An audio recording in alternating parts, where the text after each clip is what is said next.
Bienvenue à toi dans cette nouvelle vidéo. Je viens de mettre en place un outil qui me permet de collecter de façon automatique des indices sur les différentes éruptions volcaniques à différents lieux donnés. Alors, derrière l'outil-ci, voici le workflow que j'ai mis en place qui me permet de collecter ces différentes informations de façon automatique parce que l'outil me permet d'alimenter jour pour jour mon Google Sheet que voilà. Dans cette vidéo, nous allons nous intéresser à une plateforme d'automatisation open source N8N et en tant que freelancer, nous avons besoin de maîtriser de ces compétences et les proposer à nos différents clients. Ne vous inquiétez pas, nous allons partir sur les notions basiques, vous montrant étape par étape comment construire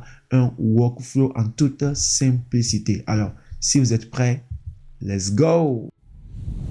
Je me permets donc de me rendre sur le site de la NASA où les différentes formes d'éruptions volcaniques sont donc énumérées de la moins violente à la plus violente. Donc nous avons ici A, B, C, M et puis X. Alors sur le site de la NASA sont enregistrées les différentes formes d'éruptions volcaniques. Notre job est de mettre en place un système qui nous permet de communiquer directement avec le site de la NASA et de récupérer ces données-là et derrière essayer d'exploiter ces données-là au mieux. Voilà un peu le système que nous allons mettre en place qui va nous permettre d'exécuter ce travail de façon automatique. Et comme je venais de le dire, sur le site de la NASA sera enregistré les différentes formes d'éruptions volcaniques. Les éruptions volcaniques de type B, de type X, de type C et de type M, voilà, mélangées. Alors, qu'est-ce que nous allons faire? Nous allons essayer de mettre en place un système qui nous permet de communiquer directement avec le site officiel de la NASA et de récupérer ces différentes données-là. Et ces données-là, nous allons les récupérer ici et les exploiter là sur notre outil que nous allons essayer de créer. Alors, ce mécanisme-là sera appelé un API. Et à côté ici, je viens d'illustrer ça, on aura un lecteur dans N8N qui va essayer de lire ces données que nous allons récupérer.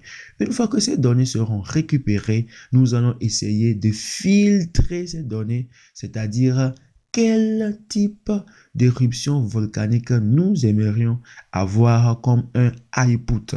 Et donc, nous allons nous intéresser aux éruptions volcaniques de type M et de type X. Ce sont des éruptions volcaniques qui sont plus violentes. Et après avoir récupéré ces éruptions volcaniques-là, ces différents indices, nous allons essayer de stocker ça sur notre Google Sheets et l'envoyer à qui de droit. Revenons maintenant sur l'outil N8N.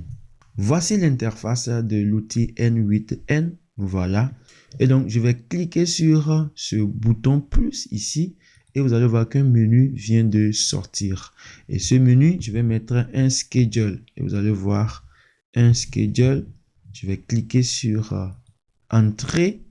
Alors, le schedule, quel est son rôle? Son rôle permettra d'exécuter de façon continue ce workflow que nous allons mettre en place. En principe, à chaque fois, on devrait être là pour cliquer sur réactualiser ou bien lancer le workflow. Et donc, ce système que nous allons mettre en place permettra en fait de faire tourner le mécanisme même si nous sommes en train de dormir, même si nous sommes occupés à faire d'autres tâches. Donc, ce sera en fait de façon automatique. Donc, il nous revient ici d'essayer en fait de régler cela. Comment est-ce que nous aimerions que ce workflow fonctionne? Alors, je peux prendre par seconde, je peux prendre à chaque minute, à chaque heure, à chaque jour, chaque 24 heures, chaque week-end, chaque mois, ou soit l'étape si je peux moi-même customiser. Voilà, renseigner mes propres paramètres. Alors, pour cet exemple, nous allons mettre day. Donc, à chaque 24 heures, la liste sera réactualisée. Alors, je vous montre un exemple concret Donc, le workflow aussi, je l'ai mis en place, ça fait le deuxième jour ça. Et voici le premier jour, j'ai fait le formatage bien. Et le deuxième jour, je n'ai pas encore fait le formatage, mais le système a mis en place toutes les données qu'il a déjà récupérées. Et donc, si je reviens là, je vais prendre D et puis je vais faire quoi? Je vais lancer un test pour voir si ça fonctionne bien. Et regardez bien ici, vous allez voir quelque chose va apparaître ici. On a mis un output. Le output là, c'est le rendu. Alors, je vais essayer, je clique sur test step. Bingo, bingo, voilà, ça vient d'apparaître ici. Nous avons notre timestamp et nous avons la date. En fait, c'est le 17. Je suis en train de tourner la vidéo ici, 2h11 minutes. Ici, c'est un Thursday, c'est un jeudi, avril, etc. Donc, je viens de lancer la première étape. Alors, qu'est-ce que je vais faire? Je dois sortir dedans pour aller ajouter d'autres étape encore. Alors, je clique dans un vide ici et revenu sur l'interface ici. Et comme vous pouvez le voir là, je peux déplacer cet élément-ci sur l'interface à volonté. Après avoir renseigné ce premier élément, en fait, le mécanisme ici, l'interprétation, c'est que à chaque 24 heures, une journée, il faut faire une action. Et quelle doit être l'action? L'action, c'est de communiquer avec le site de la NASA. Et donc, je clique là, je vais mettre NASA. Voilà, je mets NASA, je prends la NASA. Et donc, il y a différents services sur la NASA. Et donc, le service que nous aimerions avoir ici, c'est quoi? C'est des éruptions volcaniques. Et donc, on va s'intéresser à ça. Get et Donkey. Alright. Donc, je vais cliquer sur Entrée. Très bien. Et donc, vous allez voir ici que on vient de me donner l'interface ici où je renseigne un input et je reçois un output juste à ce niveau-là.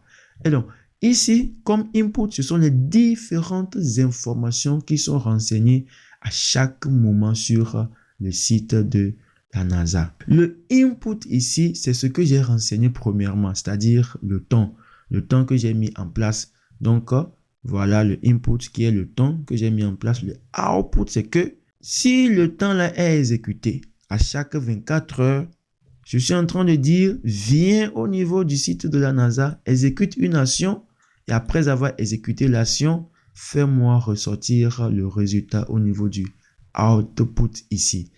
Alors, notre premier élément, c'est que on va mettre en place notre compte. Je clique là. Moi, j'ai déjà mon compte ici. Si vous n'en avez pas, vous cliquez sur Create a New. Et donc, vous irez, j'ai mis un lien dans la description. Vous allez aller sur le site de la NASA et créer votre compte et avoir l'API. Je vous montre comment cela se passe.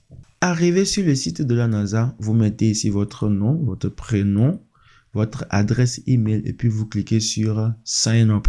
Après avoir cliqué, un mail vous sera envoyé dans votre mail. Et là, voici mon mail. Voici en fait mon API que je vais utiliser. Je vais copier, je copie et puis je reviens ici et puis je vais coller. Une fois que c'est bon, je clique sur Save et puis je ressors. Alors moi, j'ai déjà un compte, je prends le compte. Alors je clique ici sur Ressources, j'aimerais m'intéresser à cette catégorie. Je prends la catégorie éruption volcanique, je clique. Alors, quelle est l'opération en fait? C'est de recevoir une information. Donc, je prends le get. Une fois que c'est bon, je vais cliquer sur le test step. Vous allez voir. Non, il y a un problème. You don't have access to the NASA. Voilà. Donc, voilà, je mets l'API. Je crois que c'est bon. Je vais encore lancer, voir. Bingo, bingo. Voilà. Je peux déplacer là.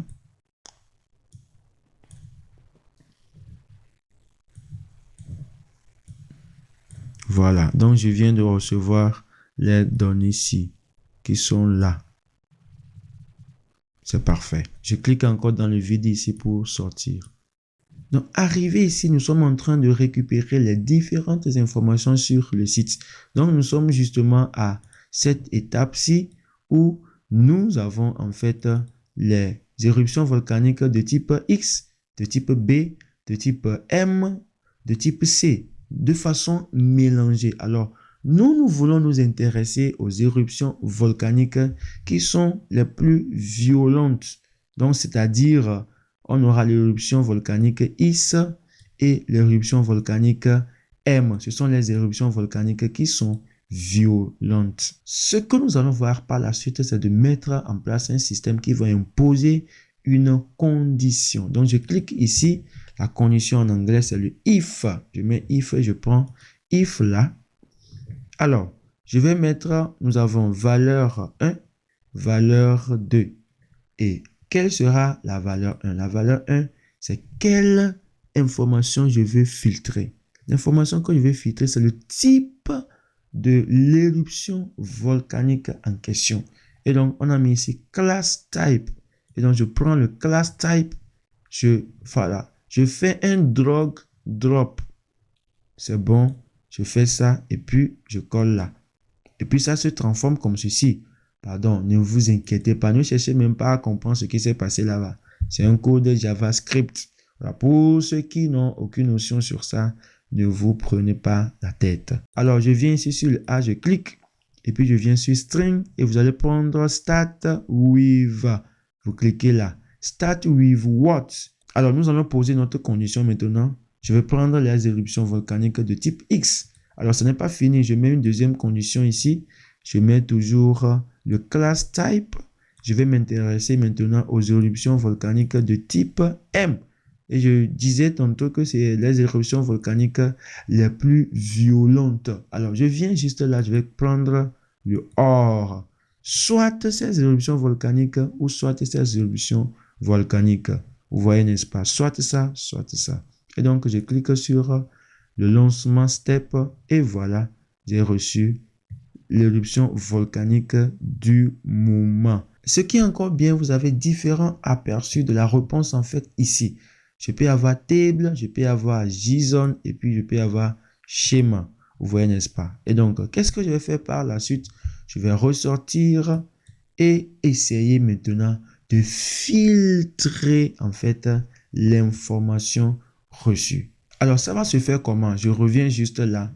C'est-à-dire que, comme vous pouvez le voir ici, j'ai mis nom de l'éruption, classe de l'éruption, emplacement de l'éruption, date de début, date de fin et lien référent. Donc, je vais essayer d'éditer un peu, voilà, le workflow-ci. Donc, je clique là et je vais prendre ce bouton-ci.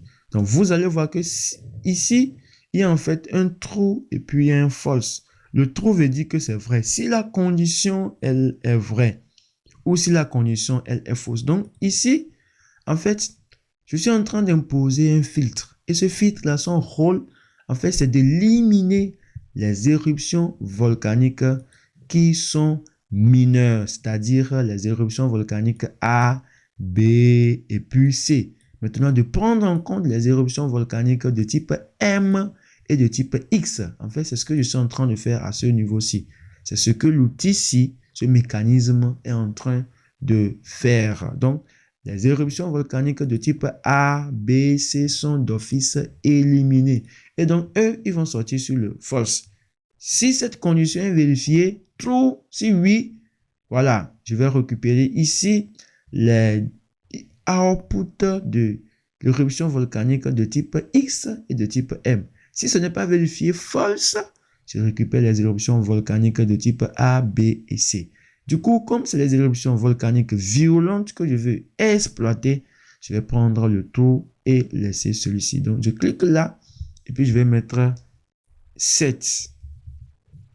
Voilà, qui va me permettre de modifier, d'ajouter, etc., etc. Et donc, je passe rapidement. Donc, je vais d'abord essayer d'ajuster un tout petit peu pour qu'on puisse mieux voir les différents éléments. Donc, il y a le mapping ici, manual mapping. Donc, je clique là. Et puis, je vais cliquer sur l'élément ici, add field. Je clique là. Donc, on me met name value. Vous voyez, n'est-ce pas? Name et puis value. Alors, quel sera le nom du premier élément? Le nom du premier élément sera quoi? Une éruption volcanique. Donc, je vais mettre ici le nom de l'éruption. L'éruption. Voilà, V comme volcanique, le nom de l'éruption. Alors, quelle est sa valeur? Sa valeur, donc je vais cliquer display name. Je prends display name, d'accord? Je prends display name et puis je vais mettre ici. Voilà à peu près. Mais ce n'est pas tout. Il y a le deuxième ici. Deuxième, quelle information également je veux récupérer? Dans tout ça, là, quelles sont les informations que j'aimerais récupérer? En dehors du nom, je vais également avoir la classe de l'éruption volcanique. Est-ce que c'est un X ou bien c'est un M? Et donc, je prends là, je mets là. Et donc, je mets classe de l'éruption. Voilà. Permettez-moi éruption. Bravo. Et donc, je continue. Je peux prendre la localisation. L'éruption là, localisée à quel endroit? Et donc, je clique ici. Donc, je prends source location. Je mets là et puis je mets localisation de l'éruption. Localisation de l'éruption. Après, quelle information? Voilà, le début et la fin. Début et fin, d'accord? Vous voyez, n'est-ce pas? Donc, je clique encore ici. Je mets date de début. Et puis, je viens ici, je prends begin time. Begin time, voilà. Veuillez m'excuser, c'est en anglais. On ne peut rien. Nous sommes obligés de comprendre l'anglais, ça.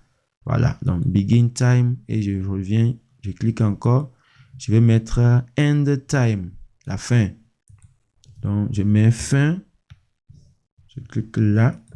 Je mets fin de l'éruption. Fin de l'éruption. Alors, je crois que c'est bon. Je descends là. Qu'est-ce que je peux prendre encore? Je peux prendre ici Active Region Number.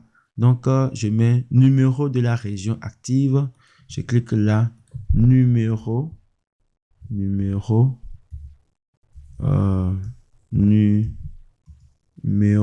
de la région active. Et je prends leur voilà, input là. Je mets juste ici. Pourquoi ça ne vient pas? C'est bon maintenant. Voilà, bingo. Je clique encore ici. Ce qui est encore vraiment important, c'est le lien ici. C'est important. Voilà. Donc, je mets ici lien référent. Lien référent. Bingo. Et donc, je vais faire ici réduire. Alors, ce qui sera la magie ici, c'est que tout ce que j'ai renseigné ici, c'est ce qui va ressortir. Vous allez voir que malgré que j'ai fait un premier filtre pour pouvoir réduire au mieux les données, ce n'est pas aussi facile que ça à lire. C'est un peu compliqué, c'est pas aussi facile que ça. Il y a le field ID. Le ID, c'est l'identification personnelle de l'éruption. Il y a le catalogue, il y a l'instrument, display, begin time, peak time, end time, class, sources, location. Voilà, tout un tas d'informations. Alors, ici, j'ai essayé de tamiser un peu pour pouvoir mieux lire les données. Alors, je vais essayer de cliquer sur le test step ici. On entend. Voilà, les données sont sorties. Vous allez voir que c'est sous forme schéma. Donc, je peux mettre ça sous forme de table. Vous voyez que les données éparpillées que j'ai ici en discordance, voilà. Je me rappelle de mon cours de la géologie. Voilà comment j'ai reçu ces données-là. Et c'est facile à lire, c'est-à-dire nom de l'éruption. On a mis ça ici. La classe de l'éruption, c'est le X1.1. Localisation de l'éruption ici, nord 06, est 80. Début, on a mis ça ici. La fin de l'éruption, on a mis ça ici. Le numéro de la région active, on a mis ça ici. Et le lien référent également. Vous allez voir ici que la lecture de ces différentes informations devient de plus en plus facile. Alors, nous allons bouger, aller à l'étape suivante où nous allons essayer de stocker ces informations quelque part et pouvoir l'exploiter. Pourquoi pas l'envoyer à qui de droit. Alors, je vais cliquer sur l'espace vide juste là et je vais essayer de centrer. Alors, après avoir filtré, je vais cliquer sur ce nœud-ci pour pouvoir enregistrer ces données dans le Google Sheet. Donc, je clique là, je vais mettre Google Sheet, je mets le Sheet. Voilà, je vais prendre le Sheet là et quelle opération je vais faire? Je vais donc ajouter, voilà, un row. Je clique juste là, on entend et puis c'est bon. Alors, voici le input que nous avons reçu. Le input, c'est les informations que nous avons reçues au niveau de field. Et puis, je descends là, nous allons essayer de configurer. Donc, je prends le Google Sheet Account. Je prends là et puis je prends Sheet Within Documents. Ça, c'est bon. Ici, Append Row. C'est déjà bon. Append Row. Pas le Get, mais c'est le Append Row. C'est bon. Après le Append Row, je vais essayer de sélectionner mon document. Donc, j'ai mis vidéo, test vidéo YouTube. Je prends. Je descends également là. Je vais prendre le F1. Le F1 là, en fait, c'est quoi? Je reviens sur le document ici. On a le titre du document Sheet ici, le fichier là. Et puis le F1, c'est la première feuille là. Voilà. Donc, je prends ici automatically, map automatically. Donc, vous pouvez voir ici que c'est bon. Je vais essayer de tester pour voir. Donc, je vais tester ici. J'attends. On attend. Bingo. Bingo, bingo, c'est bon ici. Alors, on avait commis une erreur. L'erreur, c'était quoi? À ce niveau-ci, on n'avait pas mis le start with. On avait mis, en fait, le equal to. Voilà, en principe, on devait mettre également start with, commencer avec. Vous voyez, n'est-ce pas? Donc, vous essayez de corriger ça de votre côté. Et là, vous revenez à ce niveau-ci.